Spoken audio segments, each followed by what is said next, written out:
We're going to use the idea of right triangles and some other special properties that if we have an angle and a side, we can find the third side if it's a right triangle. So what we're going to do is we're going to use this property with the two angles that we don't have measured. And what we're going to do is we're going to do opposite over adjacent. That is your rule for tangent. If we're talking about tangent, we just write the word tan. And we're going to do tan of C, angle C. To do the tan of this angle here, we need to do the opposite side, which is AB, and put it over the adjacent side. Specifically though, there are two sides, BC and AC, that are next to this angle, or that are touching this angle. We're going to do the one that is not the hypotenuse.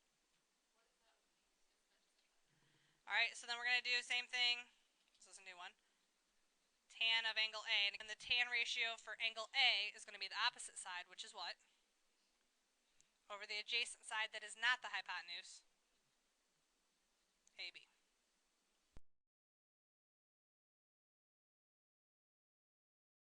And what is the tan of C going to be? Using numbers now.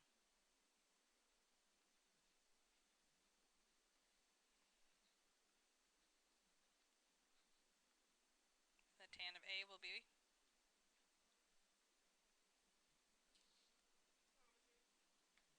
and that's it for ratio.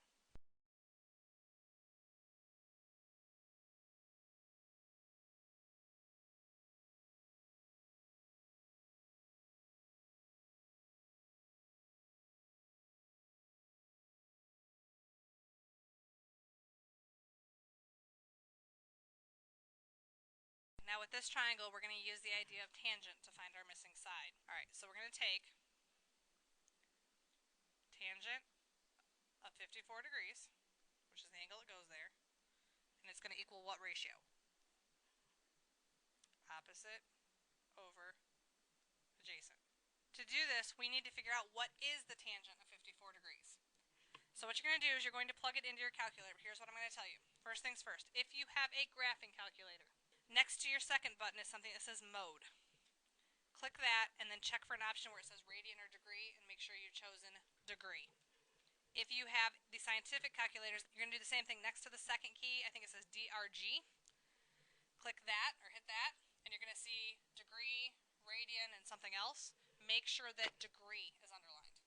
So what you're going to do is you're going to hit the tan button on your calculator and then type in 54.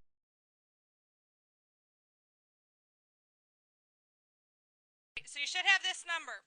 And again, all this means is that if I take the numbers of the opposite side over the adjacent side, always of this degree, it's always going to end up being this number when I do the fraction. That's what it means.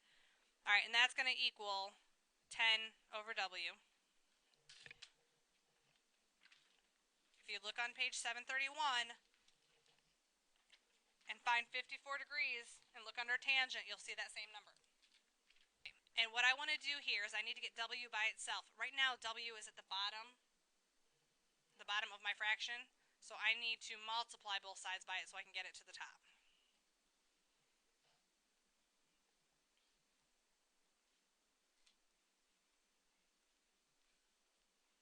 So now I have 1.3764W equals, the W's on the other side cancel out, equals 10. What do I do to get W by itself? You divide.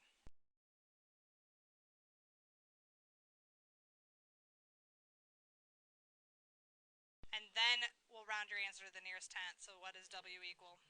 7.3. So let's set this up. How would I set this up?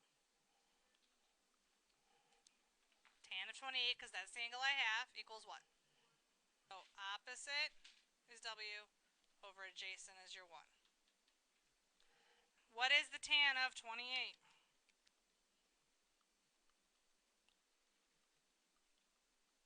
How do I move the 1? It's being divided, so I multiply both sides. So that equals W, but it says round to the nearest tenth, so what's my actual answer?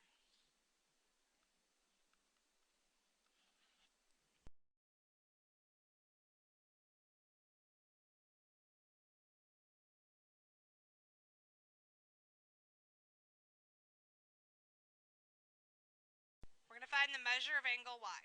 And we're going to use the idea of tangent.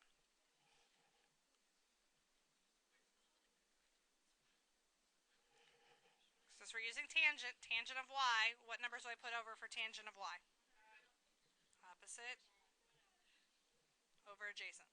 Now what I'm going to ask that you do with any calculator will do 100 divided by 41. And again, I'd like at least 3 decimals. Now, we know what the tangent of y is, but we don't know what y is. So there are 2 options. First option is if you're using your book, you can go and look in the tan column until you find the closest number to this. Or, if you have a calculator, you'll notice that with the tan button is a tan, it's called the inverse tangent. So if you hit that button and then put in this decimal, you should get the tangent of y. What is y then? 67.7 degrees.